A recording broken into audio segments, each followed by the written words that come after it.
विधा मंत्रा for success में आप सबका स्वागत है। आज जो हम टॉपिक है हमारा क्लास 12 से विद्युत सेल और विद्युत वाहक बल उस पर डिस्कस करेंगे। तो सबसे पहले विद्युत सेल की बात करते हैं।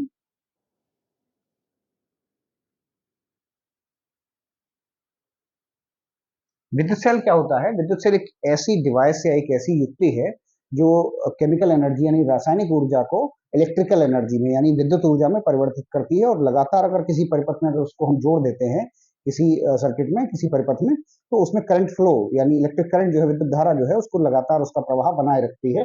उसको हम विद्युत सेल कहते हैं। ठीक है, तो इसी चीज को हम लिख भी सकते हैं, नोट्स आप बना सकते हैं साथ के साथ अगर चाहे तो। ऐसी युक्ति जो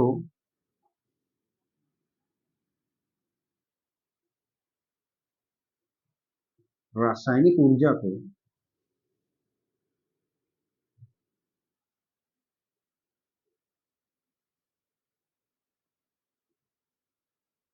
विद्युत ऊर्जा में परिवर्तित करके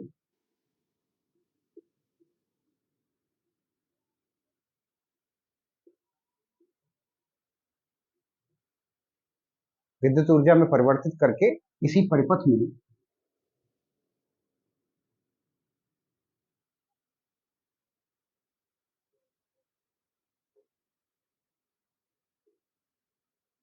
धारा प्रवाह को अनवरत बनाए रखती है। ठीक है, केवल विद्युत चल की परिभाषा जो है वो आप लोग इतना ध्यान रख सकते हैं, इतना ही रख सकते हैं। क्या करना है कि ऐसी युक्ति जो रासायनिक ऊर्जा को विद्युत ऊर्जा में परिवर्तित करके किसी परिपथ में धारा प्रवाह को अनवरत बनाए रख सकती है। धारा प्रवाह कह सकते हैं, आवेश की प्रवाह को कह सकते हैं। ठीक है, दोनों का लगभग अर्थ जो है वो एक ही होता है। तो वही चीज है कि इसमें कर सकते हैं। अब विद्युत सेल में और भी क्या चीजें होती हैं, उसमें होता क्या है कि दो छड़ लगी रहती हैं, धातु की छड़ें रहती हैं, जिनको हम इलेक्ट्रोड्स कहते हैं या प्लेट्स भी कह देते हैं। और इलेक्ट्रोड्स को वो जो है वो एक लिक्विड में, एक द्रव में डूबे रहते हैं, एक घोल में, जिसको हम विद्युत अपघट्य या इलेक्ट्रोलाइट कह देते हैं, उसमें डूबे रहते हैं। ठीक है, और ये जो विद्युत सेल है वो उसमें उसके आकार, उसके बनावट, इन चीजों से फर्क नहीं पड़ता है। उसमें केवल जो फर्क पड़ता है वो केवल किस चीज से फर्क पड़ता है, वो के मतलब उसमें जो भी पदार्थ है वो क्या लिए गए हैं। ठीक है, तो अब आगे बात करते हैं इसी में विद्युत अ, वाहक बल की।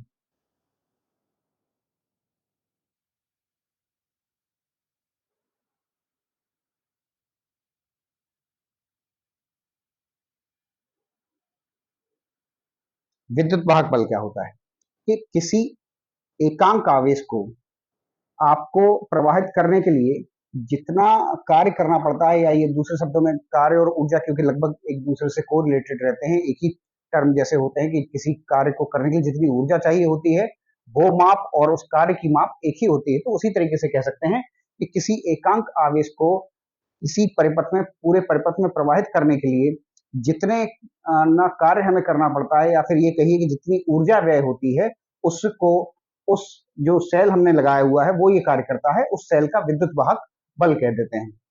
तो उस चीज को लिख देते हैं, किसी परिपथ में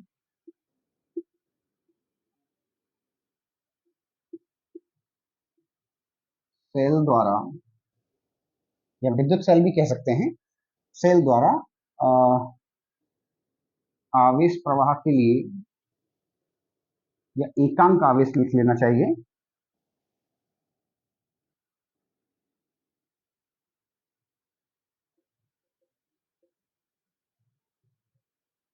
एकांक आवेश को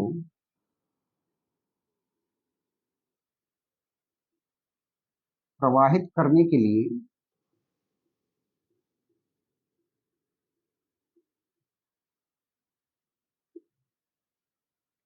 लिए।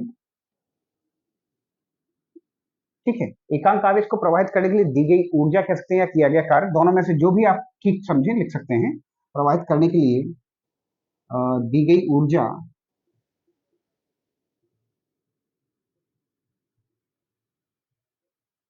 सेल का विद्युत वाहक बल कहलाती है।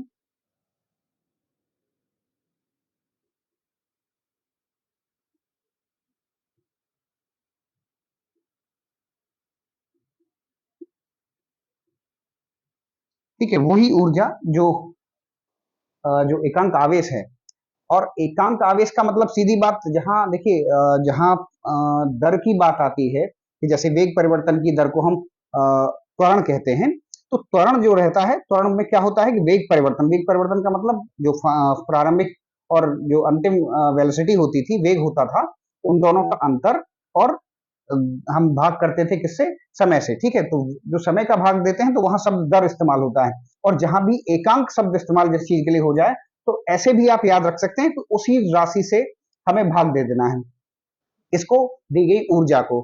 तो ऊर्जा, जैसे कहा कि ऊर्जा का भी सिंबल बना सकते हैं, या फिर कार्य भी, एक डब्ल्यू जो है वो भी उसी के बराबर होता है, तो वो भी आप सिंबल इस्तेमाल कर सकते हैं। तो वही हम मानते हैं कि यदि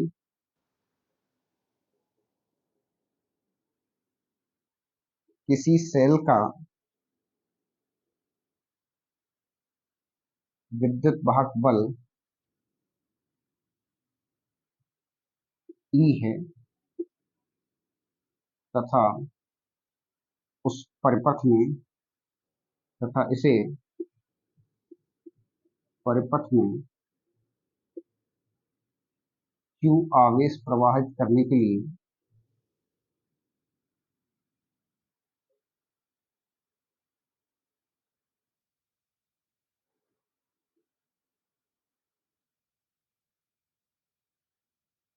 डब्ल्यू कार्य करना पड़ता है, या फिर ऊर्जा देनी होती है,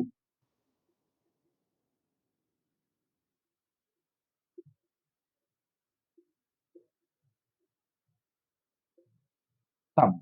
ठीक है, कि डब्ल्यू कार्य करना पड़े, या फिर ये ऊर्जा भी कह सकते हैं कि इतनी ऊर्जा देनी पड़ती है, दोनों तरीके से आप लिख सकते हैं। तब जो विद्युत वाहक बल है वो ई आपका कितना हो जाएगा, ई बराबर डब्ल्यू अपॉन क्यू। ठीक है, तो ये आपका हो जाएगा। और बिल्कुल आप देख रहे हैं, जहां हमारी जो पोटेंशियल डिफरेंस, यानी जिसे हम विभवांतर कहते हैं, उसकी परिभाषा से भी अगर देखें तो वहां भी P equals to W upon Q होता था, तो वहां उसका मात्रक वोल्ट होता था, जूल पर कूलम को हम वोल्ट कहते थे। तो इसी तरीके से इसका भी वैसे देखा जाए तो मात्रक जो है जूल पर कूलम रहता है, और उसको हम वोल्ट कह देते हैं। ठीक है, ये चीज है।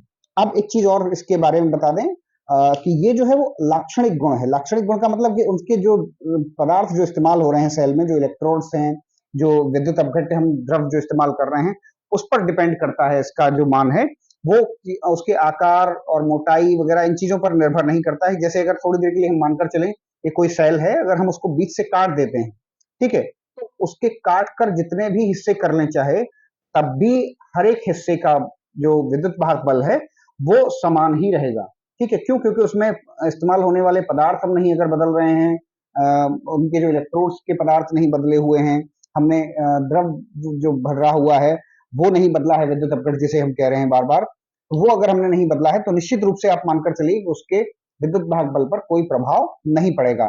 ठीक है, तो ये आपकी विद्युत वाहक बल की परिभाषा हो गई कि क्या करना है, कि केवल इतनी सी बात, सेल द्वारा एकांक आवेश को प्रवाहित करने के लिए जो कार्य किया जाता है, या जो ऊर्जा व्यय करनी होती है, वही आपका विद्युत वाहक बल होता है। ठीक है, चलिए अब इसके आगे बढ़ते हैं। टर्मिनल विभवांतर।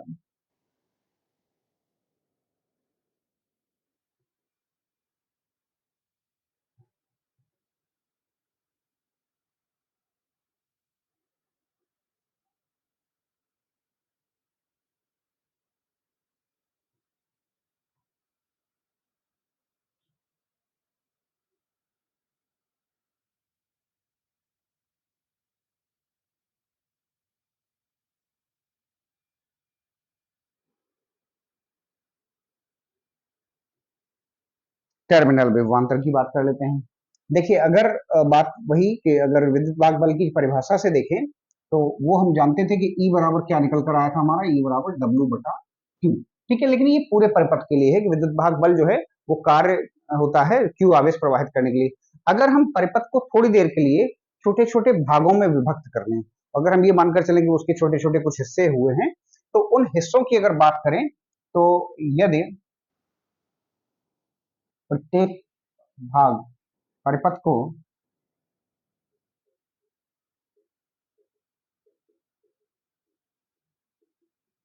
भागों में बांटने पर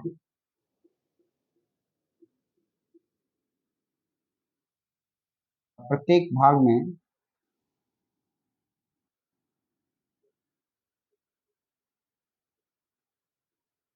आवेश प्रवाह के लिए किए गए कार्य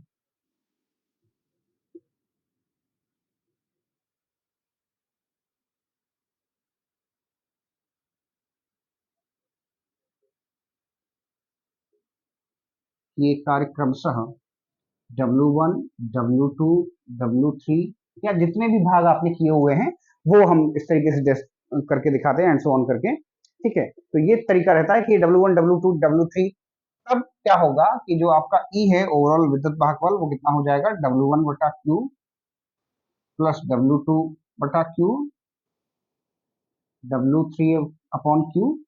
ठीक है, इस तरीके से रहेगा।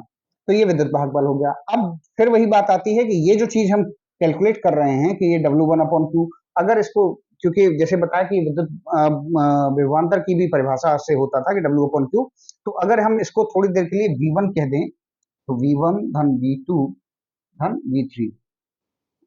ठीक है, तो E बराबर ये आपका W1, W2, W3। तो इसका मतलब क्या है कि ये अगर W1 की हम बात कर रहे हैं तो प्रत्येक भाग में, परिपथ के प्रत्येक भाग में लिखना चाहिए, परिपथ के एक भाग मेंशन कर दीजिए तो ज्यादा बेहतर होगा। परिपथ में एक भाग में आवेश Q आवेश को या किसी भी आवेश को रहने दीजिए तो ठीक है, परिभाषा में आवेश को प्रवाहित करने के लिए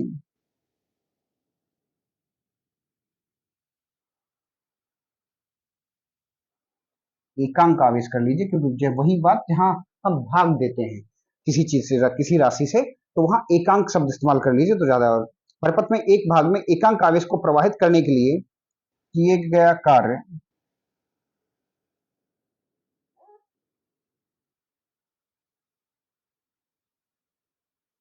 किया गया कार्य करने के लिए किया गया कार्य उन उस भाग के बीच टर्मिनल विभवांतर कहलाता है।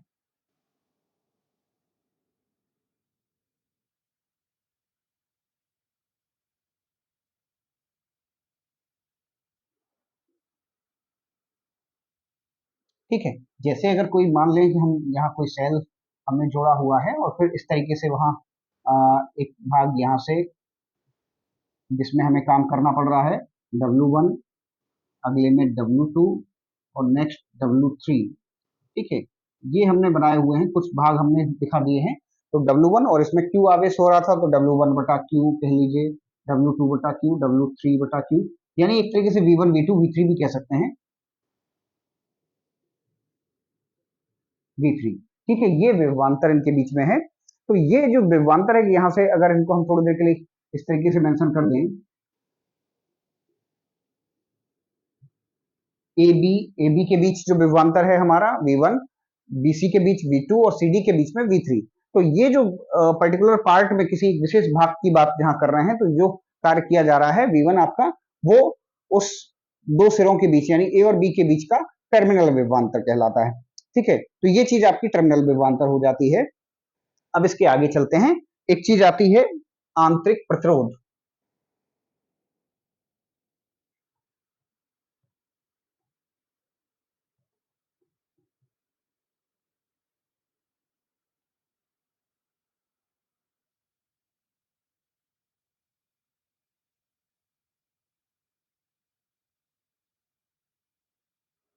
Internal resistance.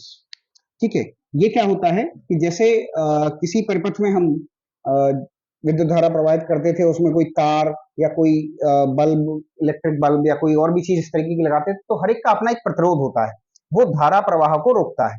तो वही स्थिति सेल के अंदर भी होती है।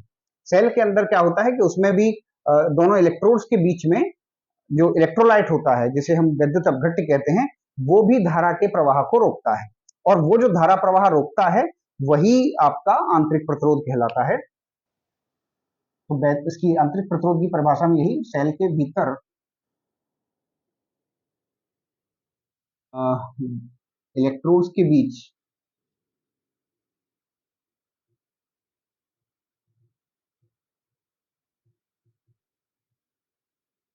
इलेक्ट्रोडों के बीच वैद्युत अपघट्ट द्वारा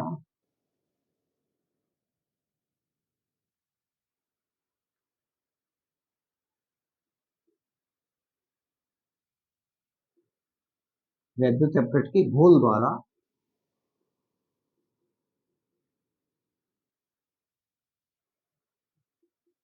धारा प्रवाह के अवरोध को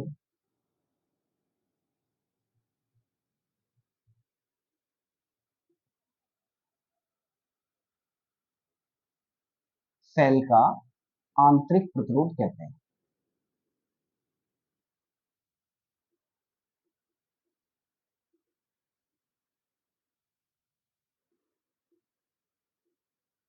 ठीक है भाई, ये चीज हो गया। सेल के भीतर इलेक्ट्रोडों के बीच वैद्युत अपघट्ट के घोल द्वारा धारा प्रवाह के अवरोध को सेल का आंतरिक प्रतिरोध कहते हैं। ठीक है, जनरली इसे वैसे हम कैपिटल आर से भी दिखाते थे, जो परिपथ होता था हमारा ओमीय परिपथ वहां, लेकिन यहाँ जनरली हम इसको स्मॉल आर से, छोटे आर से दिखा देते हैं। ठीक है, अब ये क्या क्या चीजों पर डिपेंड करता है, तो सबसे पहली चीज आंतरिक प्रतिरोध की निर्भरता की बात करें।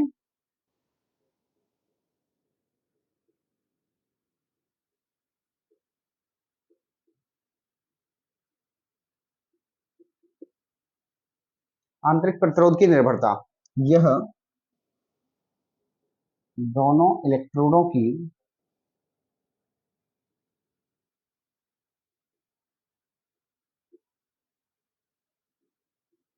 बीच की दूरी के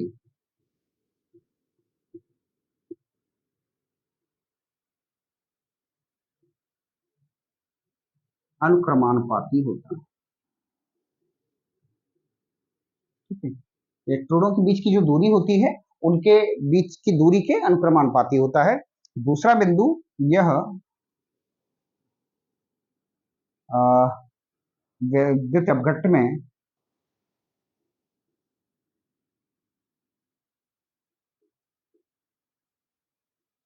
डूबे इलेक्ट्रोडों के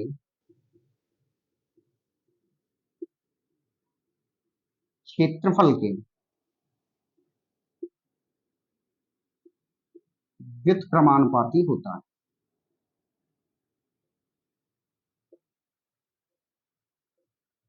ठीक है, जो क्षेत्रफल होता है, जो जितना विद्युत अपघट्ट में डूबा रहता है इलेक्ट्रोडों का जो हिस्सा, उस क्षेत्रफल के व्युत्क्रमानुपाती होता है। तीसरी चीज होती है विद्युत अपघट्ट के घोल की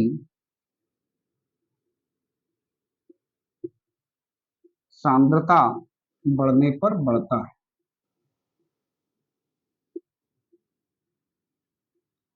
वो जितना आप जो द्रव है जितना सांद्र कर देंगे, जितना कंसंट्रेट कर देंगे, तो इसका आंतरिक प्रतिरोध भी जो है वो लगातार बढ़ता जाता है। यह इलेक्ट्रोडों तथा वैद्युत अपघट्ट के की प्रकृति पर निर्भर करता है।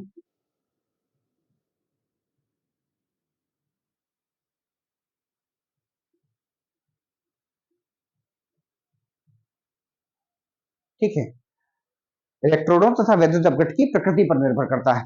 एक चीज और होती है कि जैसे जैसे ये विद्युत जो आंतरिक प्रतिरोध है विद्युत सेल का, वो निश्चित नहीं रहता है।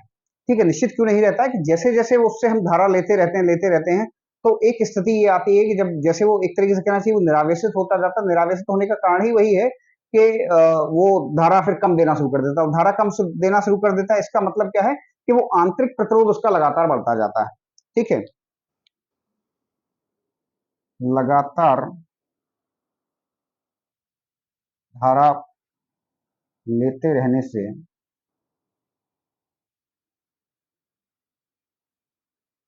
आंतरिक प्रतिरोध बढ़ता है।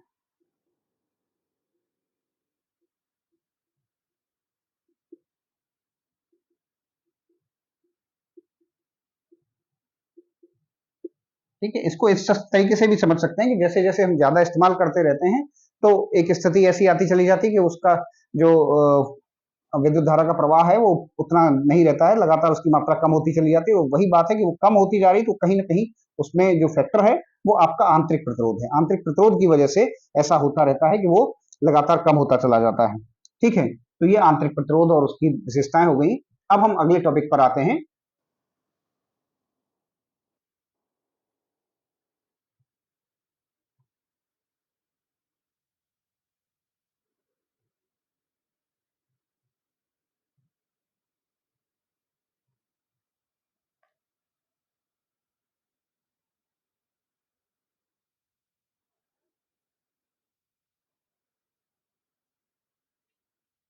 आंतरिक प्रतिरोध, टर्मिनल विभवांतर तथा विद्युत वाहक बल में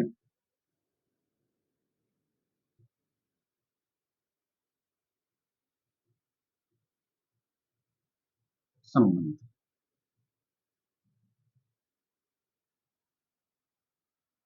भाई, अब जैसे जो सेल के लिए बात थी कि भाई किसी पूरे परिपथ में जो विद्युत वाहक बल होता है वो परिभाषा से क्या होता है हमारा, E बराबर डब्ल्यू बटा क्यू।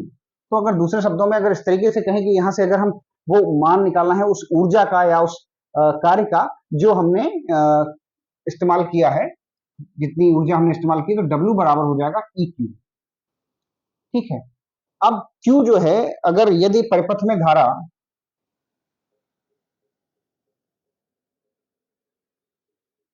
आई धारा, यहां लिख देते हैं विद्युत भाग बल की परिभाषा से,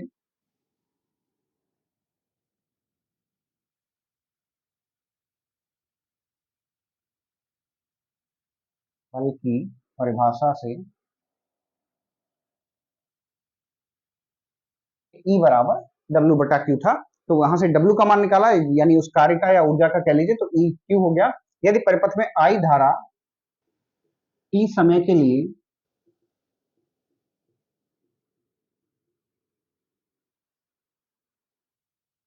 प्रवाहित होती है, तब क्यू बराबर आई टी हो जाएगा। तो हम क्यू को जो है वहां से रिप्लेस कर देते हैं, तो डब्ल्यू का मान आ गया आपका आई टी। ठीक है, ये कुल कार्य, कुल ऊर्जा जो पूरे परिपथ में की जा रही है उसके लिए हो गया डब्ल्यू बराबर ई आई टी। ठीक है, इसको समीकरण नंबर एक डाल दीजिए।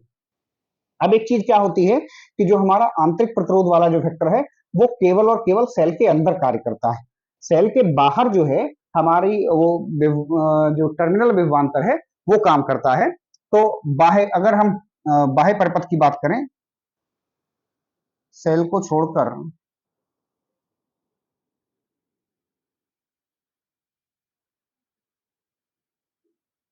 बाह्य परिपथ में व्यय ऊर्जा, इसको डब्ल्यू एक्सटर्नल कह दीजिए, ई एक्स टी। ठीक है, तो ये आपका हो जाएगा यदि वी आई टी। ठीक है, जहां वी टर्मिनल विभवांतर है,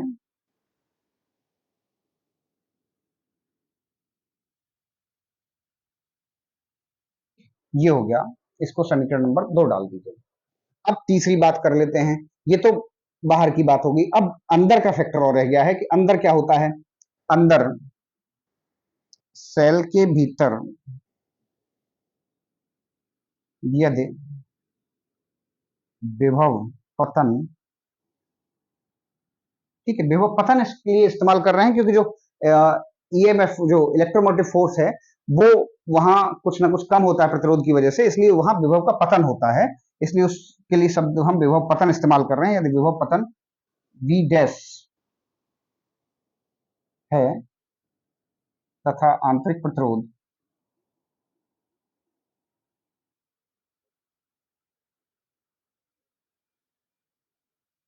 आर है, तब तब डब्ल्यू इंटरनल। ठीक है, ये आंतरिक है।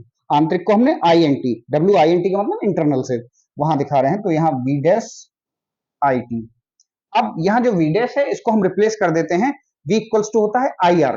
तो यहाँ जो हमारा आई है, धारा आई प्रवाहित हो रही थी और कितने समय के लिए, और प्रतिरोध जो है वो आर है, तो वी डैश को हमने रिप्लेस कर दिया आई आर से इंटू आई टी।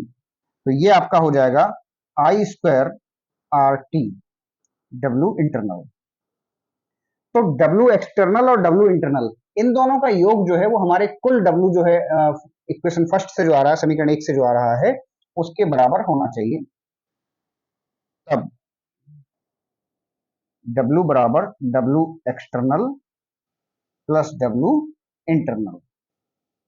ठीक है, दोनों को जोड़ देते हैं,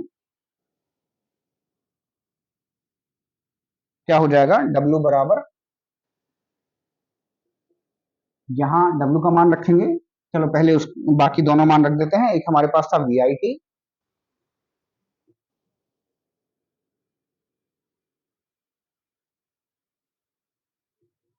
और दूसरा आ गया हमारे पास आई स्क्वायर आर टी। इसका भी डब्ल्यू का मान रख दीजिए, जो हमारे पास समीकरण 1 से ई आई टी जो उपलब्ध था वो ई आई टी। और एक काम करते हैं, आई टी दोनों से कॉमन ले लेते हैं, तो यहाँ v प्लस आई स्क्वायर था तो एक आई बाहर आ गया है तो आई रह जाएगा, और t हमने कॉमन लिया हुआ है तो r बचा केवल, इस तरीके से। तो अब इस आई टी से ये आई टी कैंसिल हो गया, तो e बराबर हो गया आपका v प्लस आई आर। तो यहाँ आप देख रहे हैं, अगर हम तुलना करें विद्युत वाहक बल की और टर्मिनल विभवांतर की, तो टर्मिनल विभवांतर जो हमारा v है उसके तुलना में e का मान जो है वो अधिक है। क्यों? क्योंकि टर्मिनल विभवांतर में हमें ये जो आंतरिक विभव पतन है कायदे में आई आर जो है वो हमें जोड़ना पड़ रहा है, तब जो विद्युत वाहक बल है उसका मान हमें मिल रहा है। यदि अगर थोड़ी देर के लिए हम ये मानकर चलें, अतः यहाँ ये चीज लिख सकते हैं, अतः जब धारा सेल से ली जाती है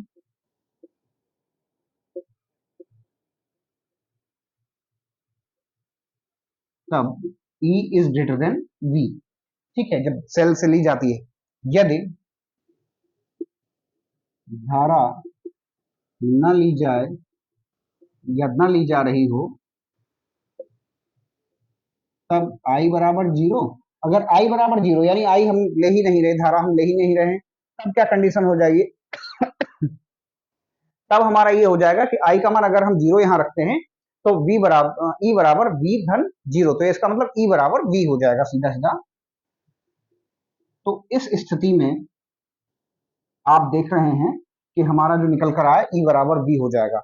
लेकिन अभी फिलहाल अगर जैसे हम वही समीकरण 4 पर ही वापस आते हैं और वहां से आते हैं, तो यहां से अगर हम R का मान निकालें तो क्या हो जाएगा, E माइनस V बटा E जो है वो V को इधर भेज दिया तो सब्ट्रैक्ट हो गया, घट गया है, और फिर R के जो साथ मल्टीप्लाई हो रहा था I वो इधर आके डिवाइड हो जाएगा, E माइनस V बटा I। और एक और चीज होती है कि V equals to I R होता है, और अगर बाह्य प्रतिरोध हम कैपिटल आर मानकर चलते हैं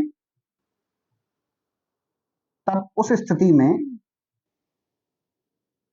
E माइनस V बटा, क्योंकि जैसे देखिए V equals to I R होता था हमारा, तो यहां से अगर हम I का मान निकालेंगे तो V बटा R आ जाएगा, तो इसको V बटा R, V अपॉन R हमने रख दिया I के मान पर, और जो R जो है यहाँ पर हमारा वो बाह्य प्रतिरोध है,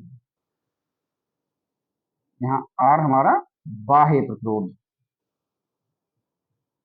जो स्मॉल r था, छोटा r, वो हमारा स्मॉल r था वो आंतरिक प्रतिरोध था, और r जो है वो हमारा बाह्य प्रतिरोध है। तो अब यहाँ से जो r जो डिनोमिनेटर के भी डिनोमिनेटर यानी हर के भी हर में है वो अंश में पहुंच जाता है, तो गुणा हो जाएगा, तो यहाँ से गुणा होकर e r यहाँ हो गया e माइनस वी। तो एक काम और करते हैं, अकेला जो हर में v बचा हुआ है तो वो हमारा दोनों के नीचे आ जाएगा, तो यहाँ से e बटा v लिख सकते हैं और माइनस v बटा v। अब v से v कैंसिल हो जाएगा तो 1 बचेगा, तो r बराबर आपका हो गया capital R E upon v minus 1।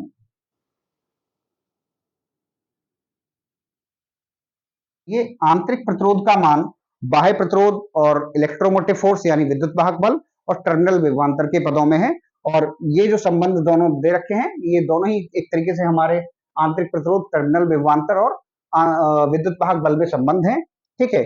और यहाँ से अगर देखा जाए तो हम जैसे उसका मान निकाला था, तो आई का मान भी निकाल सकते हैं, ठीक है। तो वो भी हमारा रहेगा। तो फिलहाल आपके लिए आज के लिए इतना ही रखते हैं। इसके आगे की बात हम अगले टॉपिक में, अगली क्लास में करेंगे। धन्यवाद।